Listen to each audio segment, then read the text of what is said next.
มาเอาว่าขอนะฮะ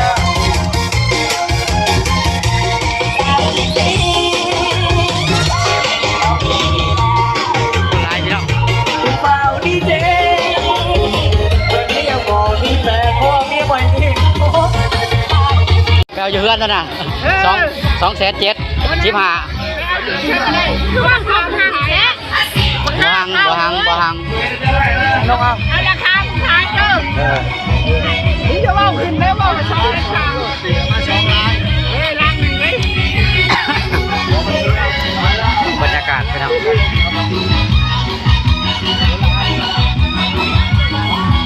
ึงกินน้ำกูได้บ่มาเล่นจังหวัดกินเบียร์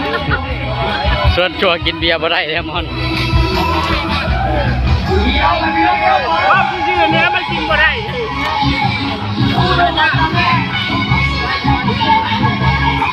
ยังมาถ่ายแต่ภาพเถาไปเลยได้ลูกภาพเถาขึ้นแล้ว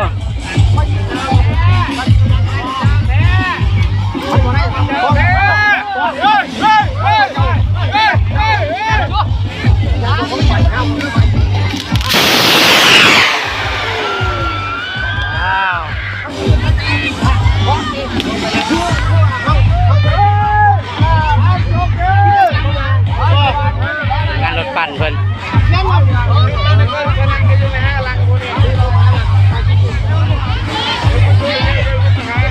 สะพานที่ขึ้นไปห้อยเงินบ่ฮะบ่สะพานเท่าที่ขึ้นห้อยเงินบ่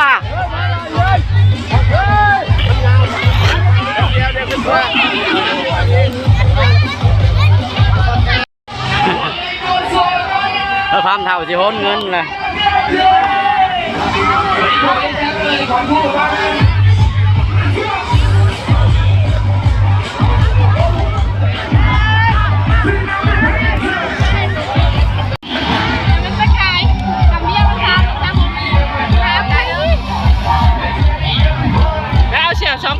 มาหลุดแขนบองเงาเด้อบองเงาบองชันเลยชันกูเมาดิรับไปน้องเบรกต้องไปกูเชี่ยวรถเขาไปจอดนานกูจะพอดกันยันว่ากูจะเอามือมาดิไปเลยไปจอดไว้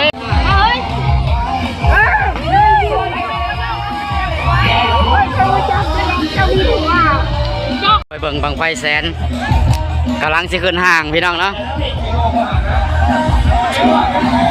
ไปบอกเอ็นบังไฟแสนมาเบิ่งเด้อพี่น้องเด้อคนม่วงไปนี่เฮ้ย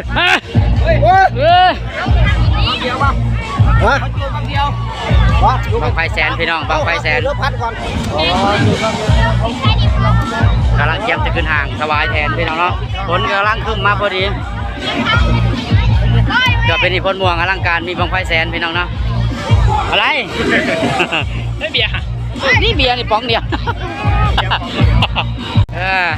ทีมงานรถปั่นเฮ้ย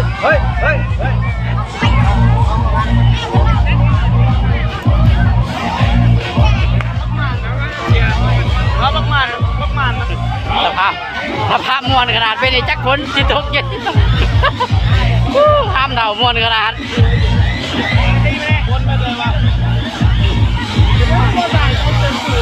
ในเรื่องแล้วความสุดสกะอย่าเบิ่งบังไฟแสนพี่น้องเนาะถ้าเบิ่งบังไฟแสนทำกันเด้อพี่น้องเด้อแย้มสิขึ้น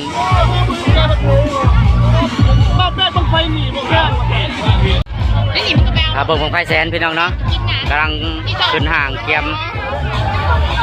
ครั้งแรกของปีสำหรับบุญประเพณีบ้านพ้นม่วงมีบังไฟแสนพี่น้องเนาะเบิ่งจากส้มตะเสียนำกันพี่น้องบ้านเฮามานะโคมานะจังหวัดโคมานะกันสิโคนเลย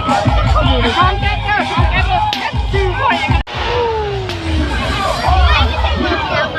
สุดสายเลยพี่น้องบังไฟแสนพี่น้องเบิ่งในป้องกันเบิ่งบอกเขาออกได้เล็กน้อยฮะคนที่ยากใจแต่ไอ้พ่อยากแต่บ่ไหนไอ้บอลว่า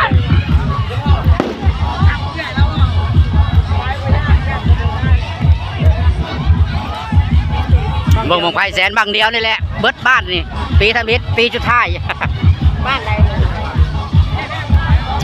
ปีตะมิดสำหรับบุญพระเวทบ้านพลม่วงพี่น้องมีบังไฟแสนเอามาเบิ่งน้ำกันพี่น้องเบิ่งน้ำกันกำลังขึ้น กำลังชี้จุดแม่นกำลังขึ้นมาลุ้นมาชมมาเชียร์น้ำกันพี่น้องจัดเต็มพี่นี่บุญบ้านพลม่ว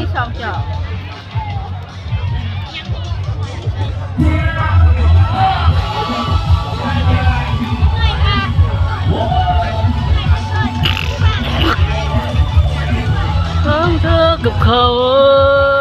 เป็นที่จุดบางปูพี่น้องเอาจัดเต็มเลยหัวหน้า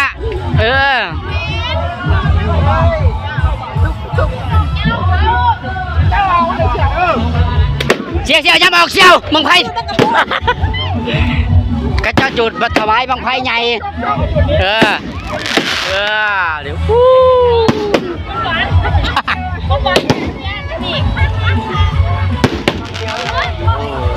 กังเวนพี่น้องมันบ่เห็นดอกมันกระเจ้าจุดถวายบังไฟแสนเอาเด้ค่ะเยอะๆอีกเปียกนี่ผมมักเล่นค่ะมาเบิ่งมาชมมาเชียร์น้ำกันพี่น้องจ้าชอบว่าจะกินไม่เลยเอามา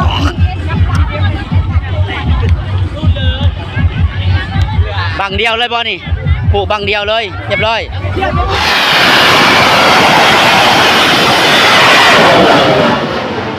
แล้วปาดโทพี่น้องงามมันนี้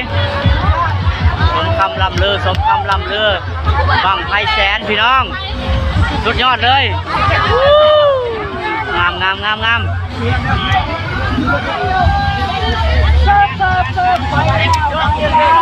คำลำเลือพี่น้องเนาะบังไฟแสน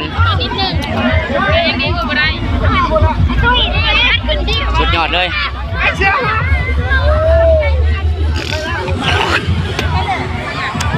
งามพี่น้องเนาะบังไฟแสนสุดยอดเลยโอเคพี่น้องยังทีมงานเนี่ยนั่งกินมาเดี๋ยวนี้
ยิงบ้านพี่น้อง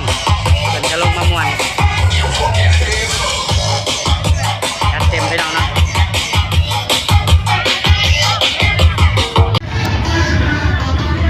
โอเคพี่น้องเดี๋ยวตอนนี้เฮาอยู่เบิ่งบังไฟแสนสำเร็จแล้วตอนนี้เฮาสิกลับเกินซะก่อนเนาะเอาไว้เฮาสิถ่ายบรรยากาศให้เบิ่งอีกตอนแรงคนหลายพี่น้องจะเท่แต่ตอนนี้ฝนกำลังจะมาเลยพี่น้องคืมฝน